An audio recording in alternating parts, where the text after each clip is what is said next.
आत्मामालिक संकुलात बालसंस्कार शिबिराचं आयोजन 21 एप्रिल ते 11 मे 2024 या कालावधीमध्ये करण्यात आलं असून शिबिराच्या वेबसाईटला ऑनलाईन पद्धतीनं मोठ्या प्रमाणात पालक भेट देत आहे, नाव नोंदणी करत आहे। सोबतच पालकांशी संवाद साधण्यासाठी एक टीम नियुक्त करण्यात आली असून ती पालकांसोबत भ्रमणध्वनीद्वारे संपर्क साधत आहे।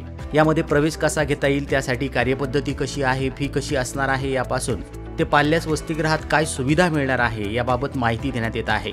यामध्ये आयटी विभागाचे श्री शरद पानसरे सर, वारकरी विभागातील सर्व महाराज, संगीत शिक्षक, अधीक्षक तसेच वसतिगृह विभागातील निवडक शिक्षक वृंद आणि वसतिगृह व्यवस्थापक साईनाथ वरपे सर, आदरणीय पटेल मॅडम, शालेय व्यवस्थापक सुधाकरजी मलिक सर, संकुलाचे सर्व प्राचार्य यासाठी मेहनत घेत आहे। अजूनही संस्कार शिबिरासाठी प्रवेश सुरू आहे। ज्या पालकांना आपल्या पाल्याचा प्रवेश नोंदवायचा आहे त्यांनी सोबत स्क्रीनवर जो भ्रमणध्वनी क्रमांक दिसतोय त्यावर संपर्क साधावा।